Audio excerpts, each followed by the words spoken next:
Jadi pentingnya ulama itu akan milah-milah mana yang dilakukan standar ideal, mana yang harus dilakukan standar apa?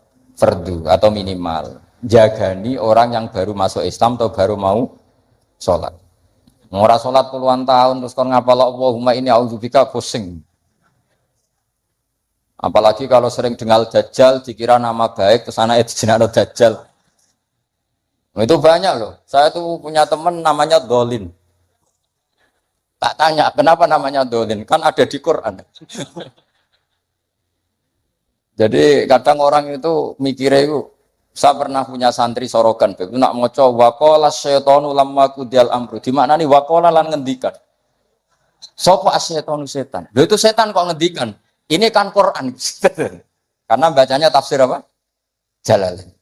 Ayat itu kan ada di Quran, makanya dia mana nih wakola lan ngendikan sopo asyaitonu setan. Tak tanya, ini setan kok ngendikan? Kan di Quran, karena sedang mana nih apa? Quran. Ya artinya kalau orang awam kamu ajari wamin fitnatil mahya wal mamati wa fitnatil masih dajjal, pikirannya kok terkenal sekali dajjal itu. Sampai sholat saja disebut. Itu kalau sampai ngidolakan itu sama yang dosa itu. Jadi kalau orang awam wis cukup Allahumma sholli ala Muhammad sing baru sholat atau abangan baru apa? Sholat. Kasih paket himat sing apa? Yang fardu-fardu saja. Ya, jadi jelas ya. Jadi gunanya fikih itu memastikan mana akal standar paling pokok, mana yang sunnah. Jadi sehingga kita bisa memaklumi lah orang-orang yang baru sholat. Terus kalau terusakan wa maksuruhu tawi donga sing dinukil saking Rasulullah sallallahu alaihi wasallam iku afdalu tentu berstatus luwih apik. Jadi doa yang diajarkan Nabi tentu lebih baik timbang doa kreasine sampean. Karena kalau sampai mengkreasi doa itu pasti satu karena nafsu. Itu pasti. Ya Allah, jadikan seorang kaya raya yang punya karyawan 10.000. Oh itu doa kriminal. Ya. Artinya kalau Allah nyembadani sampean harus memiskinkan 10.000 orang. Karena tanpa mereka dimiskinkan nggak jadi buruh sampean kan gitu. Jadi gayanya baik tapi agak kurang ajar. Karena bayangkan orang lain miskin jadi buruh. Apalagi kalau doa gini, ya Allah, jadikan seorang kaya yang rumah 1.000 orang yatim. Itu kalau doa sampean mustajab, harus mematikan 1.000 bapak. Supaya ada ya, yatim. Makanya doa jangan aneh, itu bahaya. Kemudian nak doa ini, doa kalau sugih Gusti, ben sakit nyafati Gus Mbak Habib Bidin. Kersane sakit nulung, berarti kan bayang aku kere. Kere terus disantuni, kan kurang ajar betul. Rausa donga kreasi itu bahaya karena coba kalau sampean donga ya Allah paringi kula sugih ben saged nyantuni Gus Bak. Berarti kalau doa itu mandi, saya dimiskinkan dulu, butuh santunan. Ngawur sekali doa itu. Makanya yang pernah doa gitu dicabut ya mulai hari ini itu. Kelihatannya mahabbah tapi itu kriminal itu apa? Enggak boleh. Maka dalam kitab Hikam itu diterangkan gini, saya masih ingat betul di Hikam. Doa itu enggak boleh pakai kreasinya sendiri, meskipun itu wali. Masyhur kan, ada wali dia itu hamal. Hamal itu tukang mikul barang di pasar itu. Jadi dia dapat opah itu karena manol. Apa kalau di sini? Hamal ya, tukang manol. Kuli angkut itu. Bahasa Jawa nih kok. Manol. Kok tahu? Konco. Itu dia tukang manol di pasar itu. Dapatnya uang kalau ngangkat barang dari toko ke mobil mungkin ya, kalau sekarang contohnya mobil.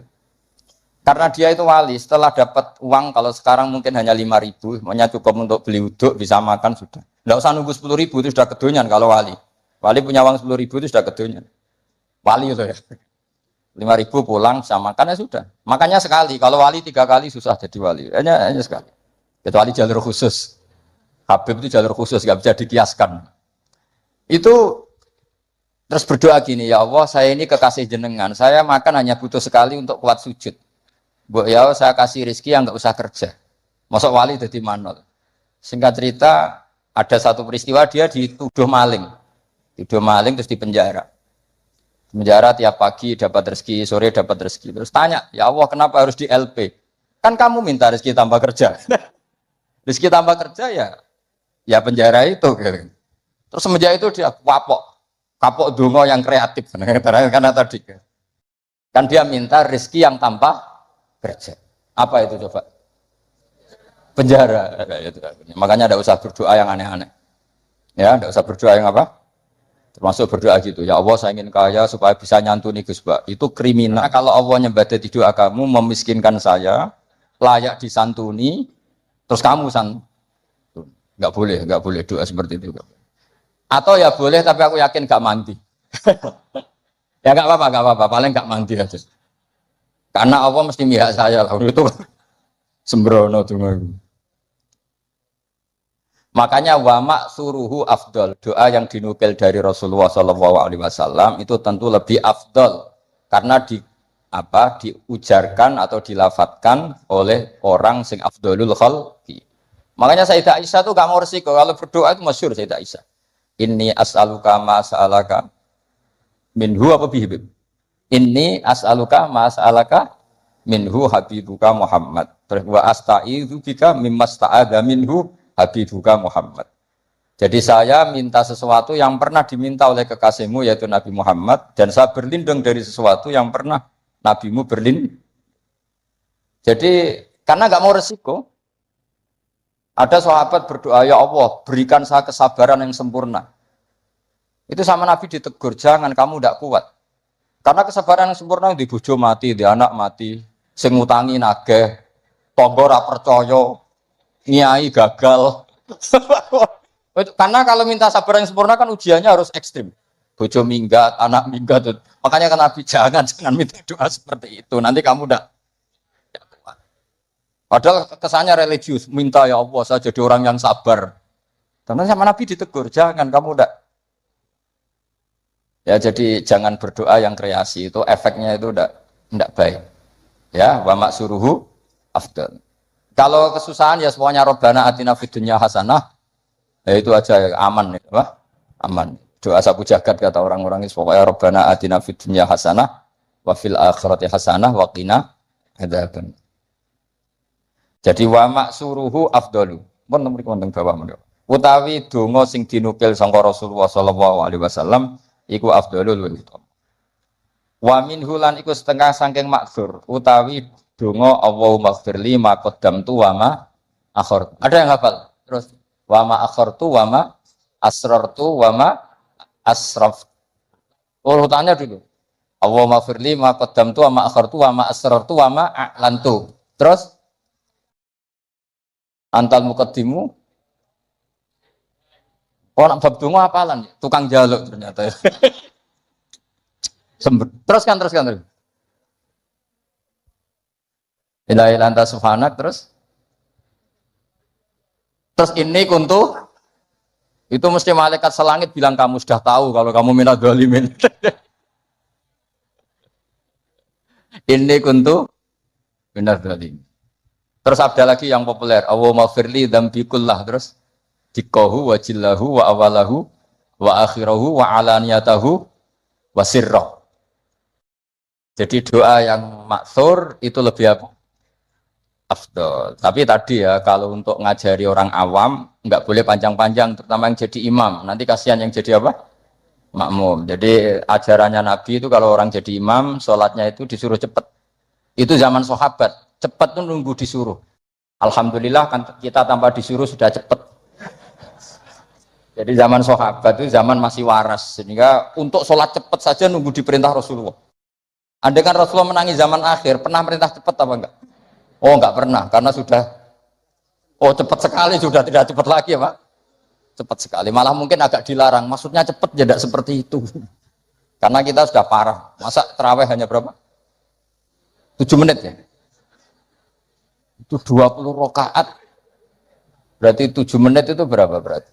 Itu dibagi 20, berarti per 3 menit ya? Dapat 2 rakaat. Itu parah itu. Untungnya sholat sunat, kalau sholat fardu tak demo itu. Ya itu ya, jadi termasuk yang warid atau maksur adalah Allahumma firli ma qaddamtu wa ma akhartu saterusnya. Wa yusannu lan den sunanto apa ala yazida ing yen ora nambe apa doa ala qadri tasyahudi ngatasé kadar tasyahud wa sholati lan kadar sholawat ala nabi sallallahu alaihi wasallam. Nah ini fikih yang sangat saya setuju. Sebaiknya kalau minta sesuatu kepada Allah tidak melebihi sighatus tasyahud atau sighatus sholawat ala Rasulillah Shallallahu Alaihi Wasallam. Ini fikih yang sangat etis menurut saya, sangat beretika. Mosok nyebut Nabi Allahumma sholli ala Muhammad berapa kalimat Allahumma sholli ala 3 kalimat. Padahal Nabi yang mensyafaati kita, yang sudah baik mengeluarkan kita minadz dzulumati ilan nur. Tapi ketika kepentingan kita bisa berkalimat-kalimat. Iku jare Allah mesti ngene, iki piye? Eling nabine mau tolong kalimat, eling hajate dhewe berkalimat-kalimat. Iku gak ada etika.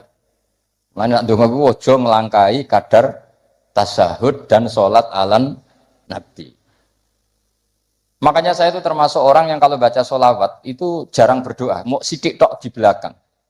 Jangan sholawatnya sedikit, kemauannya banyak. Makanya selawat Masisiyah itu menurut saya itu bagus sekali karena nyifati Nabi panjang sekali. Nabi adalah orang yang manfalakotil anwar waratakotil haqaiq, disifati banyak baru minta sedikit. Kalau kamu kan enggak. Allahumma barakati sholat ala Nabi Muhammad sallallahu ala Muhammad ikdi hajatina wa hajati abaina wa abnaina. Terus bakas bapak boe tanggaan nyebutin Nabi pisan tapi nyebut hajatnya enggak barbar. Itu sangat tidak sopan dalam aturan yang benar. Tapi dalam aturan toleransi itu tidak apa-apa. Wong ilmunya baru sampai situ, paham ya? Jadi ini jelas ya. Apa wa yusannu apa tadi itu? Wa yusannu alla yazida ala qadri tasyahud wa sholat ala Nabi sallallahu alaihi wasallam. Ya. Doa itu ya sunat, tapi usahakan proporsinya jangan lebih panjang ketimbang apa? Syahadat dan sholat. Karena ini menyangkut etika. Menyangkut apa? Etika. Masa nyifati Allah sekenanya, misalnya ingat Nabi juga sekenanya, kemudian ingat hajatnya sendiri panjang. Ini jelas ya, jadi itu etika. Makanya alhamdulillah guru-guru kita ngajari sholawat itu paket lengkap. Kan kita sholawat kita kan paketnya lengkap. Coba sekarang dihitung saja. Sholli ala sayyidina Muhammad wa ala ali sayyidina Muhammad kama shallaita ala sayyidina Ibrahim wa ala ali sayyidina Ibrahim. Wa barik ala sayyidina Muhammad wa ala ali sayyidina Muhammad kama barakta ala sayyidina Ibrahim wa ala ali sayyidina Ibrahim fil alamin innaka Hamidum Majid. Terus paket doanya sedikit. Ya tadi karena kebetulan sampai napalnya kan hanya Allahumma inni a'udzubika min adzabil qabri wa min adzabin nar fitnatil mahya wal mamat fitnatil masiihid dajjal. Jumlah itu dengan sholawat tadi banyak mana? Banyak sholawat itu masih bagus. Ya jadi apa ya menurut saya fikih ini bagus ya. Jadi apa? Disunatkan doa itu tidak melebihi jumlah apa? Tasyahud dan sholat. Kira-kira ya seperti itulah. Etikanya memang seperti itu. Ya, jadi kecuali doa itu panjang tapi kamu tidak niat disembadani, mau bukti butuh yang pangeran. Makomnya Syed Abdul Haddad. Tapi potongannya sampean mesti ndak. Syed Abdul Haddad itu saya berdoa bukan karena saya butuh, untuk menunjukkan saya iftikor dan ibtihal sama Allah.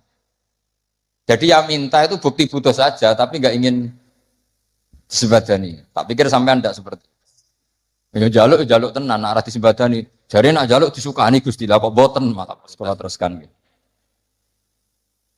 Watani asyara utai kang kaping 12 iku assalamu salam. Jadi rukun yang ke-12 adalah salam. Wa aqalluhu ta siri-siri salam ku assalamu alaikum. Pakai al. Wal asahu ta sing asa iku jawazu salamun alaikum. Boleh misalnya redaksinya bukan assalamu alaikum tapi pakai apa? Salamun alaikum tanpa al. Al asoh utai sing asoh al mansus la yujzi'u ranyukupi apa salamun alaikum hu ing iki wa. Wallahu a'lam. Wa annahu lan satemene kelakuan iku la tajibu ora wajib niatul khuruji niat keluar sangka salat maksud. Wa akmaluhu te sempurna-sempurnane salam assalamu alaikum warahmatullah. Ya kita kan jadi sebetulnya yang wajib hanya assalamu alaikum. Tapi karena kita taunya assalamualaikum warahmatullahi, ya kita semua bilangnya assalamualaikum warahmatullahi.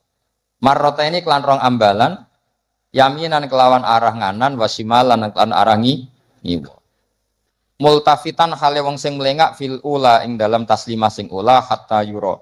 Sehingga iso den tingali apa khadduhu pipine wong al aimanu kang kanan. Wa fisaniyati al aisaru iso ditingali pipi sing kiwa. Jadi melengake tenanan. Sekiranya orang di belakang kamu bisa melihat pipi kamu. Tapi itu sunat tok loh ya. Gara-gara sunat banyak yang tidak melakukan. Sebenarnya salam itu sampai gini. Sehingga orang di belakang kamu bisa melihat pipi. Ya kalau dari kanan ya pipi kanan, nanti kalau ke kiri ya pipi kiri. Terus nawiyan hale wong sing niat assalama ing uluk salam alaman ing atase wong an yaminih wa yasari minal malaikati wa insin wa jinnin. Ketika bilang assalamualaikum salam untuk kalian semua. Nah, itu niatkan untuk malaikat yang di kanan kamu atau manusia di kanan. Karena redaksinya harus ada objeknya assalamu alaikum. Salam untuk kalian semua. Kalau gak niat untuk malaikat kan nanti repot. Nak pinggiran tembok atau pagar. Terus pagar itu piye karepe barang mati kok disalamin. Itu kamu niatin kan kita pasti diikuti malaikat. Yang masyhur ya Raqib Atid. Disalami terus. Ben rodo nak kita salah itu rapati ditulis tenanan mergo napa? Lah ya betul di hati-hati situ. Malaikat bagian kesalahan itu kalau kamu salah itu sebenarnya tidak berani nulis karena sungkan malaikat yang di kanan. Jadi malaikat itu ya punya sungkan. Kamu kira terus selonang itu enggak. Ada etikanya. Jadi malaikat yang nulis kebaikan sama yang nulis keburukan itu senior yang nulis kebaikan. Sehingga kalau kebaikan 1 ditulis berapa? 10. Kalau keburukan 1 kalau nggak jadi dilakukan malah ditulis baik. Ya kan?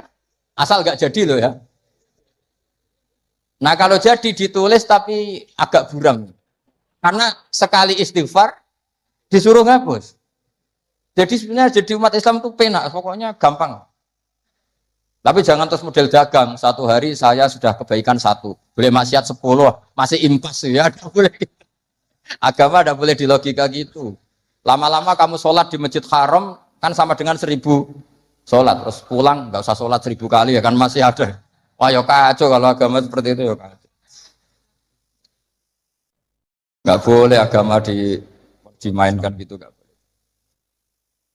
Waman tesapani wong ajaza iku apes sapa man anduma saking tasyahud lan sholawat tarot jama mongko nerjemah sapa man. Ana sing maca tarjamah iki sami. Wa tarot jamu lidua wa dzikri al mandub sapa al ajizu lal qadiru fil asab. Jadi untuk orang yang tidak mampu melafadzkan tasyahud secara bahasa Arab itu boleh pakai apa? Terjemah. Ini enaknya Islam.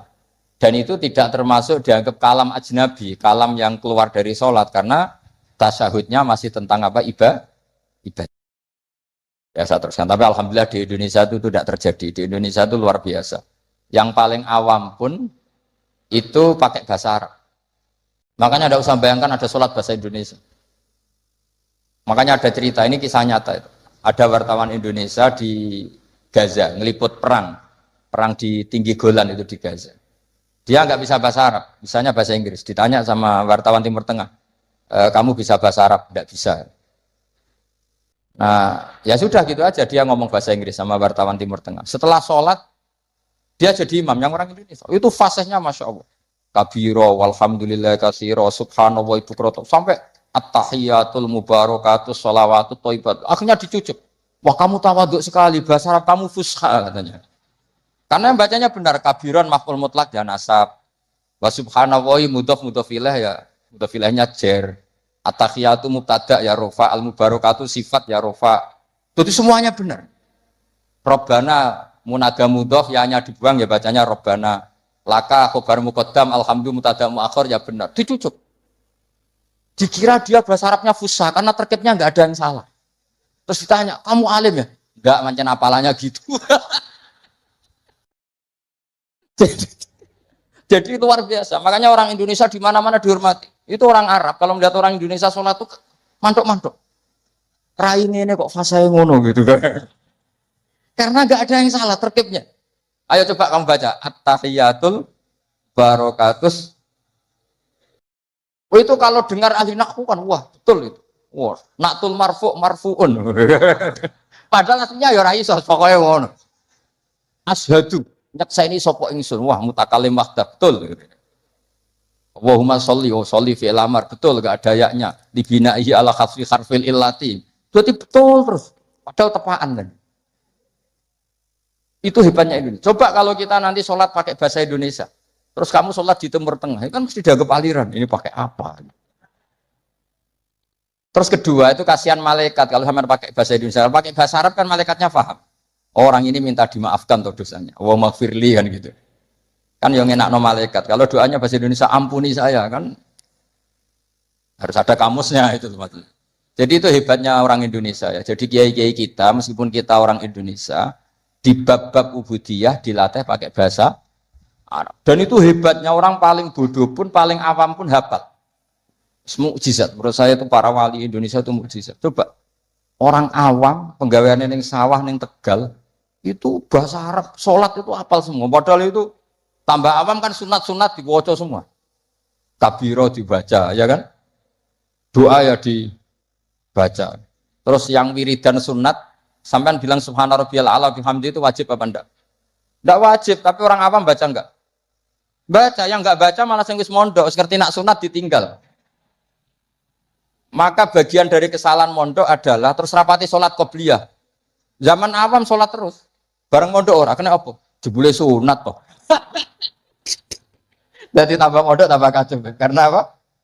Coba anak orang-orang awam yang enggak mondok kalau sujud pasti baca subhana rabbiyal a'la dan pasti 3 kali.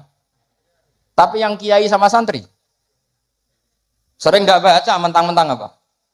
Sunnah. Bener mana orang awam sama kiai ya lo dalam hal itu. Oh, subhanallah. Jadi kadang kita ini korban ilmu. Ya, kadang kita ini korban ilmu. Coba santri-santri itu, rata-rata kalau sholat baca doa iftitah enggak? Sama enggak usah protes, oh paling Gus Bak ya ngono ora usah ngono. Ya pancen ngono tenan. Tapi enggak saya tok, ini amang ya sama ini teman saya. Ini asegap putune Nabi, nek salat wis ngono padha wae nek sebab. Mergo mondok, zaman rong mondok diwaca kabira walhamdulillah. Karena kalau enggak baca dipetet gurune. Waca. Dikira wajib.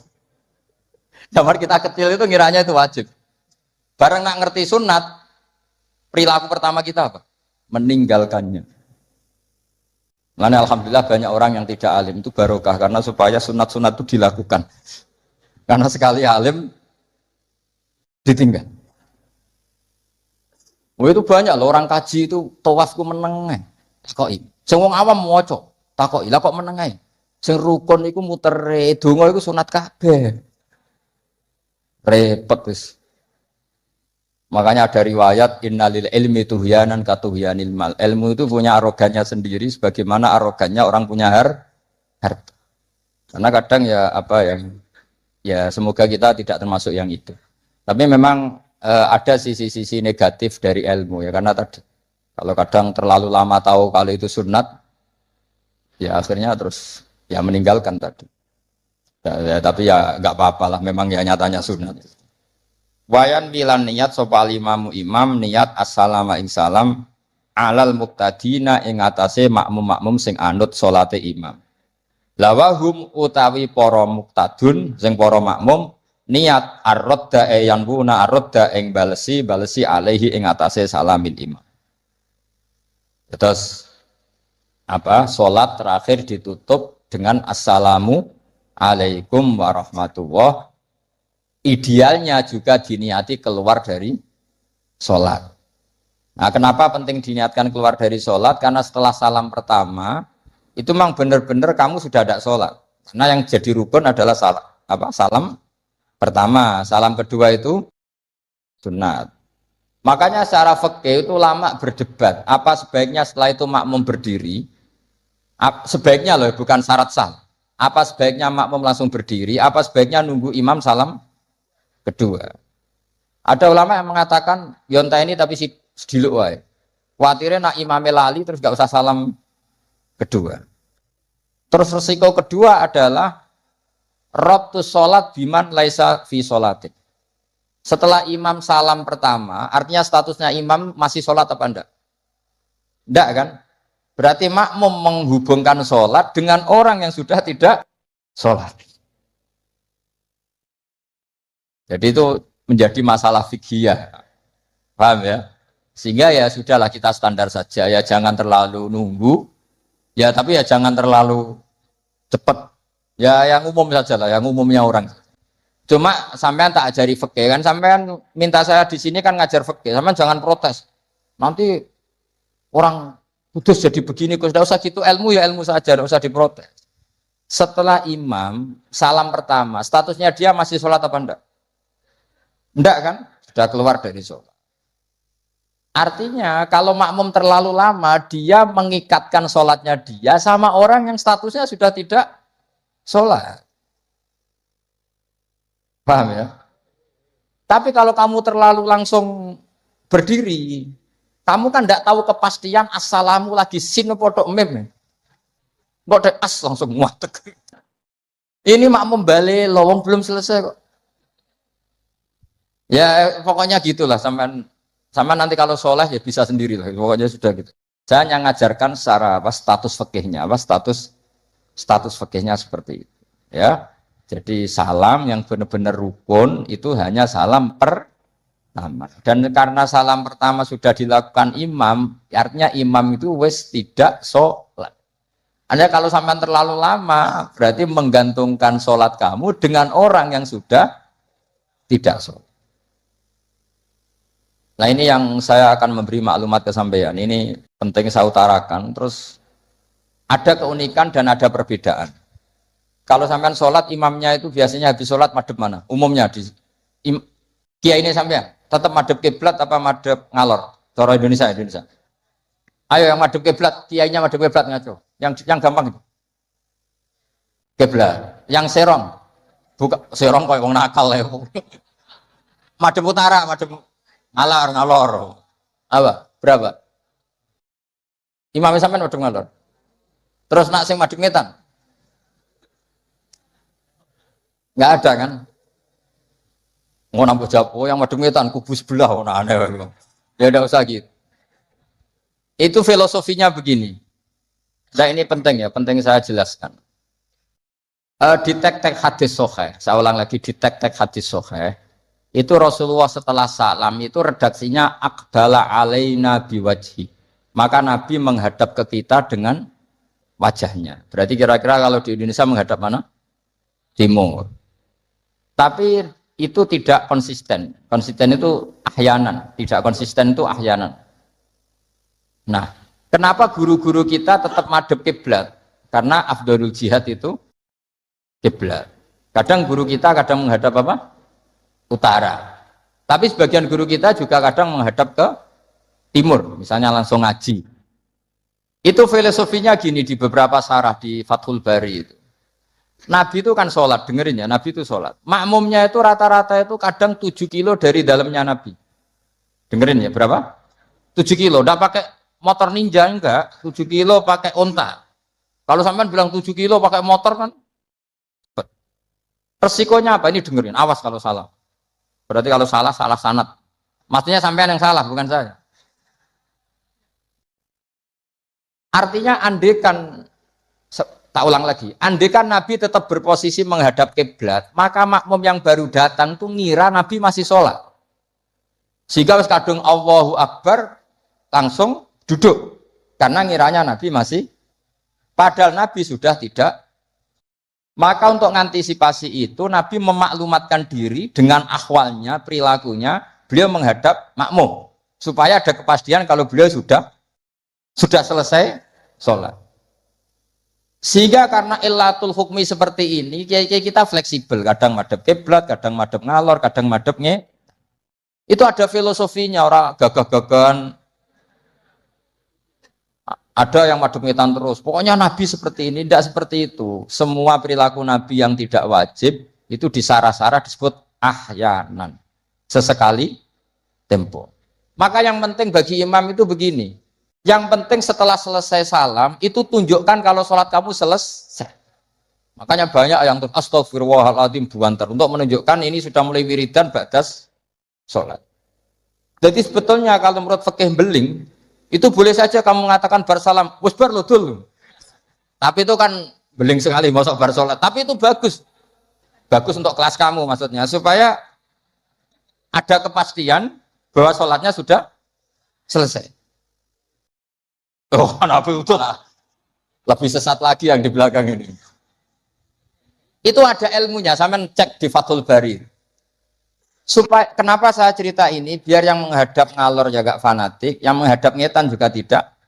Karena itu hanya untuk menunjukkan kalau Nabi sholatnya sudah selesai. Coba bayangkan Nabi itu idola kan, sudah jauh-jauh 7 kilo.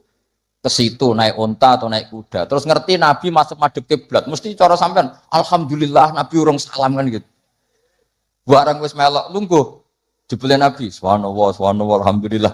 Lah terus makmume beling, wah rugi aku. Repot, mosok makmum Nabi kok muni rugi. Mari Nabi ra kondo nak wis bar. Perkara ndak kira-kira seperti itu. Nah, daripada perkara Nabi secara ahwal menunjukkan kalau sholatnya selesai Nabi menghadap makmum sebagai maklumat kalau sholatnya sudah selesai. Clear ya? Sehingga kamu tidak perlu berdebat sunat mana Gus, madhep ngalor sama madhep ngitan. Malah takok sunat. Ngaji sik lagi takok. Senengane gugat. Ya ngaji sik, alim sik lagi takok. Lah nek salim rasa takok ya alhamdulillah. Tapi ini ndak usah alim takok gugat. Mana sunahnya kalau Nabi madhep ngalor? Sesuk tak takokno, mana sunahnya cangkem elek? Kan yo ora ono. Angger wong kok mbok iso lama-lama. Mana sunahnya kalau Nabi pernah di Indonesia? Malah panjang kan apa? Ndak usah gitu ya ngaji. Jadi di sarah-sarah itu diterangkan misalnya kan Rasulullah Shallallahu Alaihi Wasallam idza takallama salasan ahyanan di suatu tim. Gitu juga Nabi kadang sholat itu hanya astagfirullah salasan suman sorofa. Beberapa kali Nabi sholat itu hanya baca istighfar 3 kali suman sorofa. Ya sudah segitu aja. Ada yang Allahumma inni ala zikrika wa syukrika wa husni ibadati. Ada riwayat yang sabbahallah salasan wa salasin wa hamdallah salasan wa salasin wa kabbarallah salasan. Terus kiai-kiai khusyuk semua yang ahyanan ini dikombinasikan jadi satu. Jadi kita yang ahlul ilmi ini eskal. Wong Nabi itu paketnya satu-satu, tapi oleh kiai khusyuk itu semuanya dirangkum jadi paket lengkap. Ini ya ada, tasbihnya ya ada, doanya ya. Maka makmum-makmum yang kesibukan ini bingung. Ini gimana ini kok paket lengkap? Kan lama akhirnya. Lewong sholat yang rukun saja lama nggak boleh, apalagi wiridan. Maksudnya bukan terus nggak boleh ya enggak. Maksudnya yuk mikir makmum. Makanya di antara ciri khas Indonesia itu walinya sebagian diyakini dari Samarkand, dari Tashkent, Uzbek, sebagian tentu. Itu saya ketika mondok di Mbah Mun, itu Mbah Mun yang mimpin sholat. Itu kalau wiridan ya separuh sudah bubar. Saya pernah di Lirboyo melihat ya separuh sudah bubar. Ternyata yang kelakuan kayak gitu ada di Uzbek. Meskipun imamnya mursyid separuh bubar. Itu tradisi yang bagus, sudah harus ditiru. Artinya harus ditiru gini, untuk menjaga konstitusi wong nunggu buru ono separuh. Untuk menjaga konstitusi kalau nggak wajib ada yang bubar.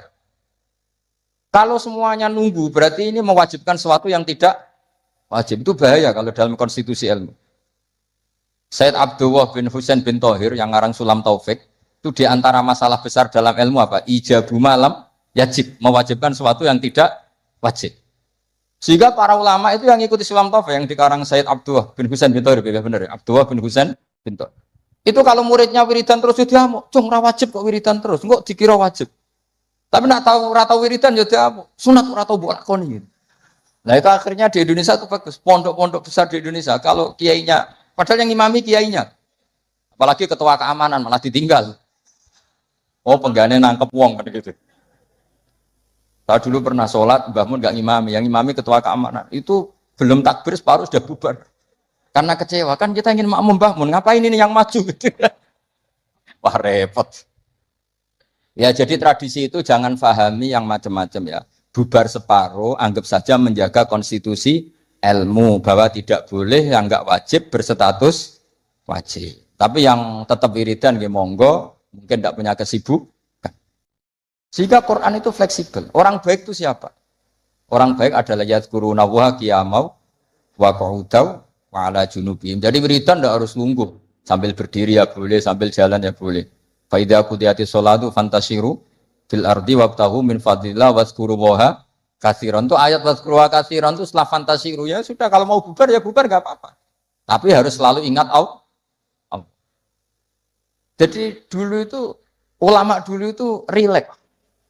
Makanya di kenangan hadis-hadis sahih, famin naman kada, sebagian kita begini, sebagian kita gini. Padahal itu masih disaksikan Rasulullah Shallallahu Alaihi Wasallam karena enggak boleh ijabu malam yajib.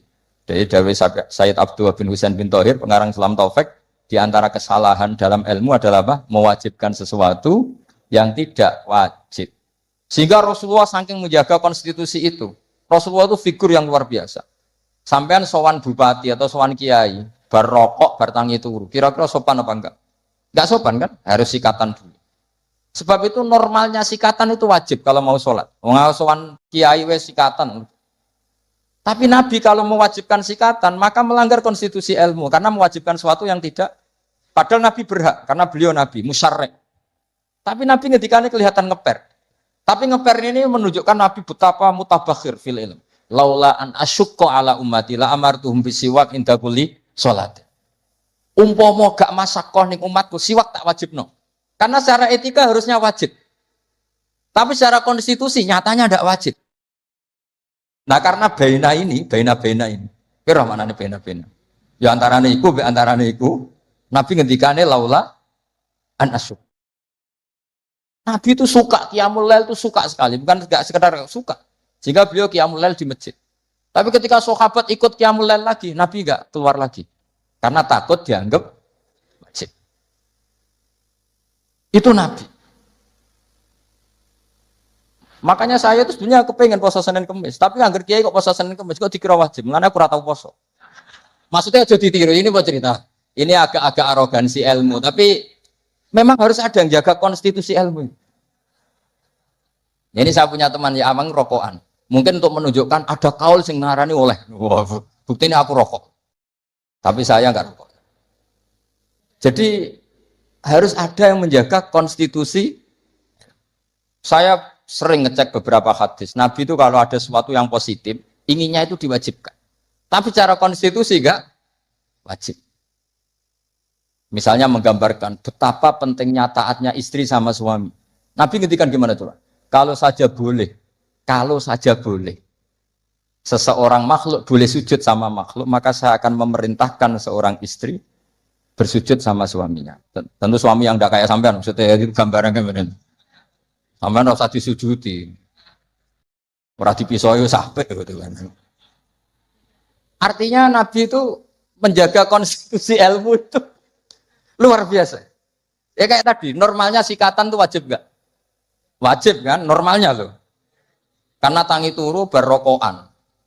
Terus muni Allahumma lakal hamdu. Bul. Tapi kalau diwajibkan secara konstitusi tidak wajib.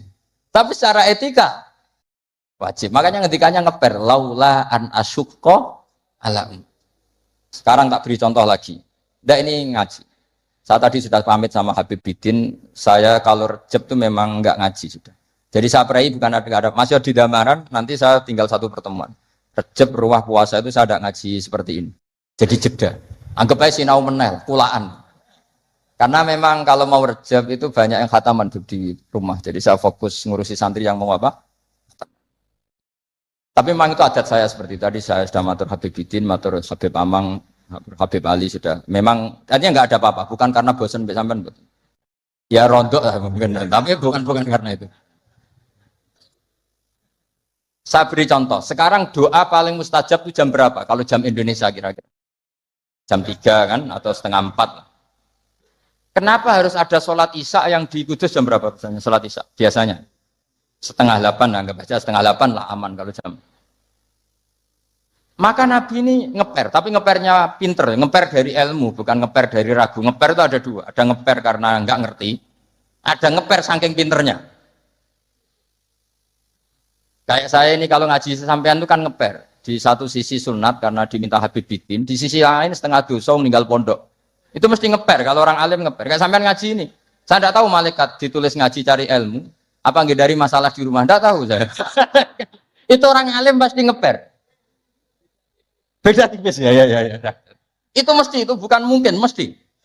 Coba status Anda ini nyari ilmu apa dari masalah? Sebagian yang nyata nyari ilmu yang nggak punya masalah, sebagian yang memang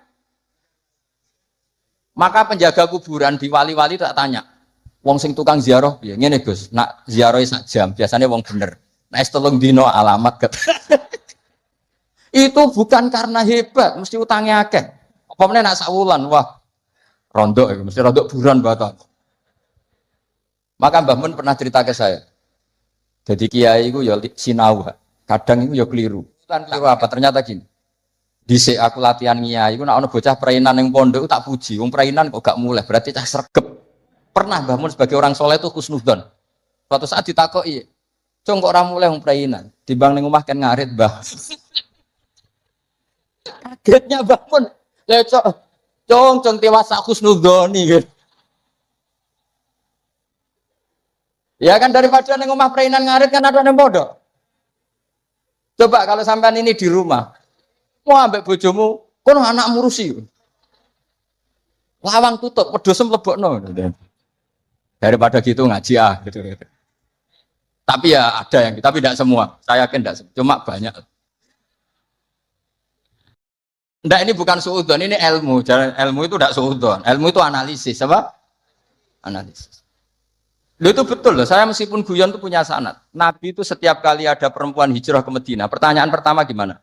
Kamu ikut saya karena iman billah wa rasuli, apa kamu ada masalah dengan suami? Jadi kalau sekarang kamu ngaji, ini ada masalah sama istri apa nyari ilmu? Ayo jawab. Kalau nyari ilmu, buktinya dapat apa enggak? Kan nyari tidak perlu ketemu, Gus, ya sudah dibantah. Saya teruskan ya. Betapa Rasulullah itu luar biasa. Menjaga konstitusi ilmu, tapi yang menjaga etika. Dah, kalau doa mustajab 3:30 atau jam 3. Kenapa sholat isya 7:30? Yang di waktu yang tidak begitu itu Nabi pernah sholat isya itu 3:30 kalau jam Indonesia kira-kira. Sampai Umar masyhur. Nama Sibyan, orang-orang sudah tidur. Wah, Umar sampai bengok-bengok supaya Nabi itu bangun. Tapi bangunin Nabi gak berani. Pokoknya bikin agak gaduh supaya Nabi memperhatikan. Itu gak ada sholawatan pakai terbang. Kalau ada mungkin terus sholawatan. Akhirnya Nabi rawuh, senyum-senyum. Saya tahu kalian protes karena sholat saya tidak lazim. Biasanya 7:30 kok ini 7:30 kira-kira gitu. Tapi laula anasyqa ala ummati. Andai kan saya tidak beratkan umatku. Yang benar sholat isya ya jam seperti ini. Karena ini saatul ijabah. Jadi Nabi itu antara mengakui kalau itu saatul ijabah karena yanzilu rabbuna iku idza yabqa sulusul lailil akhir. Tapi dengan kenyataan kalau itu diteruskan masyaqqah bagi umatnya. Tapi kalau Nabi tidak pernah melakukan, dikira waktu afdol sholat isya tetap 7:30. Padahal ada yang afdol yaitu 3:30. Atau jam 3 atau 3:30. Maka Nabi ngendikannya 2 kali. Kalau saja tidak memberatkan umatku, maka mereka akan saya ajak sholat isya ya jam seperti ini. Karena jatuh pada saatil ijabah. Tapi kan berat. Berat gak kalau sampai ajak isya 3:30? Berat apa berat sekali? Berat sekali. Jadi ilmu itu harus dijaga konstitusinya. Ya, ilmu itu konstitusinya harus apa? Dijaga. Kayak tadi wa aqalluhu Allahumma sholli ala Muhammad. Meskipun kita tidak akan praktekkan sholawat dengan hanya Allahumma sholli ala Muhammad, tapi harus kita jaga. Ben nak ngelatih sholat wong awam sing lagi gelem sholat tidak langsung memberatkan. Coba wong awam lagi sholat, kok latih nganti innaka hamidum majid Allahumma inni a'udzubika min adzab. Ora sida sholat karena kesuwen. Jadi makanya ada paket minimalis. Bayangkan orang yang baru sholat, ada paket ideal. Bon ya, terus saya mohon sekali konstitusi ini dijaga. Terus sebagai kenangan ini tak bacakan yang saya kemarin baca ya. Ini di kitab Hasyatut Turmusi juz 3 halamannya 83. Ya, di kitab apa? Hasyatut Turmusi dikarang Syekh Mahfud Termas. Beliau adalah murid daripada Sohibul I'anas Sayyid Abi Bakar apa? Syato. Jadi kalau sanad saya ya saya Mbah Mun misalnya Mbah Zubair. Mbah Zubair di antara gurunya itu Kiai Fakih Mas Kumambang, beliau pernah ngaji Kiai Mahfud Termas. Kiai Mahfud ngaji sama Sayyid Abi Bakar Syato, terus ngaji Sayyid Zaini Dahlan, terus sampai Syekh Utsman Ad-Dimyati sampai Rasulullah sallallahu alaihi wasallam. Jadi redaksi tahiyat yang kita baca keseharian itu sanadnya seperti ini ya, ini dengerin ya. Redaksi tahiyat yang kita baca Rijan itu sanadnya seperti ini. Saya baca ya. Bismillahirrahmanirrahim. Qauluhu asyhadu alla ilaha illallah wa asyhadu anna Muhammadar Rasulullah. Mun kepanggih. Warodatu Mekah utawa keriwayat nopo anan Nabiya sallallahu alaihi wasallam Lailatul Isra ing dalam bengine Isra. Lama jawaza semangsane wis ngliwati sapa Nabi Sidratal Muntaha ing Sidratal Muntaha. Ghasyiyathu mongko ngliputi ing Nabi apa sahabatun apa mendung. Min nurin saking nur. Fiha kang iku tetep ing dalam nur minal anwari saking pira-pira nur ma uta apa wae sak kang ngersakno sapa Allah. Kalau dalam istilah surat Quran apa fa ghasyaha ma ghasya. Jadi Nabi ketika terbang lewati Sidratul Muntaha semuanya berbentuk nur. Dan nur itu enggak terkirakan. Faqafa mengko mandek sapa Jibril walam yasiran orang melaku sapa Jibril mau sertane Nabi. Terus Jibril mandek. Beliau tidak ikut Nabi jalan. Padahal mulai dari bawah ikut. Mulai proses terbang ikut semua, tapi pas di situ Jibril apa? Berhenti. Faqala mengko dawuh lahu maring Jibril sapa Nabi sallallahu alaihi wasallam. Atat rukuni asiru munfaridan. Atat rukono to ninggal jenengan ni ingsun asiru ingkang lumaku ingsun munfaridan khalid dhewean. Cara Jawa wis piye to mulai kok ngisor mbok baturi pas sampe tok malah mbok tinggal padahal mau finish. Faqala mengko matur sapa Jibril dawuh wa ma minna illa lahu maqamum maklum. Wa ma minnalan ora ana saking salah sijine kita ila lahu kecuali ahadin minna maqamun te ana batas maqam maklumun kang wis ditenton. Intine cara Jawa iku saya bukan membiarkan engkau sendiri tapi ini kelas saya maksimalnya sampai sini. Jadi kelas saya sampai sini. Jadi tahu diri Jibril. Ini sudah ada wilayah saya, ini kelas saya berhenti di sini. Wa ma minna illa lahu maqamum maklum. Faqala mengko dawuh sapa Nabi, sir ma'i walau khutwatan. Sir mlaku panjenengan ma'i serta ingsun walau khutwatan senajan to sak jangkah. Terus sampai Nabi dinyang, cara wong Kudus dinyang. Pun tambahi sithik mawon. Jadi Jibril dinyang, ya akhirnya gelem sungkan mek Kanjeng Nabi. Sithik wae sak langkah pun baturi sithik. Fasara mongko lumaku sapa Jibril ma'u sertane Kanjeng Nabi. Fakata mongko meme sapa Jibril ayah tira kaya ento kobong sapa Jibril menanuri sanging nur wal jalali lan keagungan hebate lan wibawa. Wasahura lan cilik sapa Jibril wadaba lan luruh sapa Jibril. Luruh iku meh koyo hancur jenenge daba. Hatta sora sing dadi sapa Jibril qadrul usfuri mok sak manuk emprit. Itu Jibril ketika melanggar satu langkah saja beliau luruh saking wibawanya Allah sampai hatta sora qadrul usfur. Jibril cilik nganti sak manuk emprit. Mengkeret ya cara Jawa kok rohan. Bangsa mengkeret kok roh. Oh mengkeret cilik roh pinter nak bapak. Repot ya. Umat itu macam-macam. Ana roe mengkeret barang. Fa asyara maka isyarah sapa malaikat Jibril ala Nabi sallallahu alaihi wasallam isyarah bisalam iklan salam. Bi ayu salima. Gambare arep ento maca salam sapa Nabi ala Rabbi ing atase pangerane Kanjeng Nabi idza wasala nalikane wis temeka sapa Nabi makanal khitab ing panggonane khitab. Jadi ketika Jibril enggak bisa ngawal sampai situ ya sudah jenengan saatnya kirim salam atau membaca salam untuk Allah Subhanahu wa taala. Terus faqala falamma wasala mongko semangsane temeka sapa Nabi sallallahu alaihi wasallam ilahi maring makanal khitab atau ilahi ila makanil khitab qala mongko dawuh sapa Nabi at-tahiyatul mubarakatus sholawatut thayyibatu lillah. Kula maknani nggih. At-tahiyatu te segalane ruba-ruba al-mubarakatu kang berkah kabeh.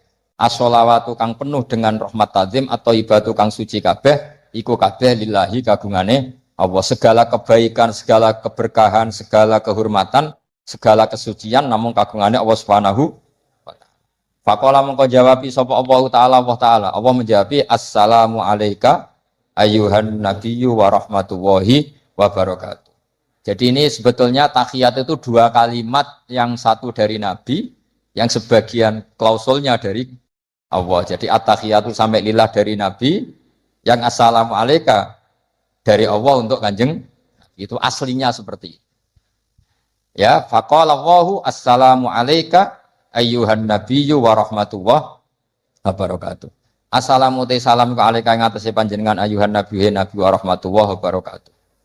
Nah, ketika Allah sudah membalas Nabi seperti itu, Nabi itu ingin jangan hanya saya yang selamat. Ini saking syafaqahnya welase Kanjeng Nabi Muhammad sallallahu alaihi wasallam. Kan Allah hanya ngintikan assalamu alayka, kamu itu dijamin selamat Muhammad. Nabi kepikiran, nah umatku sing kudus sing ngaji ini ndak jutolibin iki piye? Wis ngaji rapati paham iki piye? Wis ngaji ambek menghindari masalah iki piye? Jadi Nabi ingin ampun kula tok Gusti sing tok napa? Salah. Itu saking syafaqahnya Rasulullah sallallahu alaihi wasallam. Makanya tak baca biar semua tambah mahabbah kepada Rasulullah sallallahu alaihi wasallam. Fa ahabba mongko kepengin itu seneng banget. Fa ahabba mongko kepengin banget utawa seneng banget sapa Nabi sapa Kanjeng Nabi Muhammad sallallahu alaihi wasallam. Ayakuna yen to ana iku li ibadillah kedhe pira-pira kaulen Allah as-solihina kang saleh kabeh apa nasibun apa jatah bagian min hadzal maqam sang ilah maqam. Faqala mongko dawuh sapa Nabi assalamu alaina wa ala ibadillahi sholihin. Jadi Nabi nambahi piyambak, ampun saya tok Gusti tapi juga untuk semua hamba yang soleh. Ya soleh itu kelas-kelasan. Dan kelas wali, kelas amatir, kelas rakyat. Pokoknya kelas rakyat itu yang gak zina ya soleh, yang gak maling ya. Pokoknya yang gak dosa gede ya soleh. Senajan to pentino rokokan yang perapatan, pokoknya dosa gede ya soleh. Pokoknya sesuai kelas masing. Ya kalau kelas awam kan pokoknya wabistina binil kabair tufaru soghairu wajal wudhu yukaffiru. Gak nglakoni dosa gede ukuran orang awam ya wis napa? Saleh. Sampeyan kon ngilangi sak dosa cilik, ora oleh delok wong wedok, gak oleh ngrasani lara gremeng wis taqabbalallahu minna minkum. Terus ra bakalan wis. Bar diwudoni jadi ada yang mari cari. Tak bar ya, Pak. Yang hilang dosanya tak gajarane. Delok wong wedok 15 wudune pisan. Berarti sing kandel iki piro? 14. Ini umatnya Nabi bagian kacau ya, tapi enggak apa-apa. Nanti juga dapat syafaatnya Rasulullah SAW. Ya, jadi Nabi ketika dapat salam dari Allah, beliau ingin salam itu tidak hanya untuk beliau, tapi untuk semua yang soleh, untuk umatnya. Makanya Nabi menambahkan sendiri, assalamu alaina wa ala ibadillahi sholihin. Karena Nabi berempati, bersimpati, respect sama semua yang ada di alam raya ini, yang soleh, yang iman, makanya soleh ya gampangannya iman, maka mereka akhirnya menjawab, faqala mengko jawab sama jami'u ahlis samawati, semua penduduk langit, asyhadu alla ilaha illallah wa asyhadu anna muhammadar rasulullah. Hadza ifham hadza. Wa inna ma lam yahsul amsina ora hasilin Nabi sallallahu alaihi wasallam. Apa misluma? Apa sepadane perkara hasil kang hasil apa mali Jibril keti malaikat Jibril minal masyaqqati saking repot wa adami taqati lan ora mampu. Mergo li anna nabiyya karena sakjane Nabi Muhammad sallallahu alaihi wasallam iku muradun iku nabi sing dikersakno rawuh teng gene Sidratil Muntaha wa matlubun lan sing disuwun rawuh teng Sidratil Muntaha. Artinya gini, Jibril mau sampai sana kan sampai terbakar sampai kayak al-usfur. Nabi Musa ketika ingin melihat Allah juga jatuh pingsan. Karena Musa yang ingin melihat Allah. Salah kepengen roh, cara Jawa lho, cara Jawa gampangane omong salah kepengen roh. Sementara Nabi itu ubudiahnya luar biasa. Beliau sholat, beliau dakwah, pokoknya dakwahno agamane Allah. Terus Allah yang ingin Nabi itu ketemu Allah. Berarti Nabi berstatus apa? Murad, dikehen. Maka beliau tidak mengalami kesulitan kayak yang dialami Nabi Musa. Ya kayak kira-kira gini, saya kesini ditimbali Habib Bidin. Kan nggak mendapat kesulitan. Wong ditimbali, dikawal. Saman kan toko-toko dewe, kadang yang temangsang nengguri kan, kira-kira contoh gampang. Jadi, lah misalnya Gus Bak sing derekno sampean ya tok kene iki batas akhir. Nganti tok munggah diamuki wong, kowe sapa kok ngarep. Ya kira-kira gitulah contoh gampangnya gitu. Nah, Nabi ini muradun wa matlubun, memang beliau dikehendaki Allah ketemu Allah. Sehingga agak ngalami kesulitan kayak yang dialami Jibril dan Nabi Musa. Itu maksudnya apa? Li anan nabiyya sallallahu alaihi wasallam muradun wa matlubun.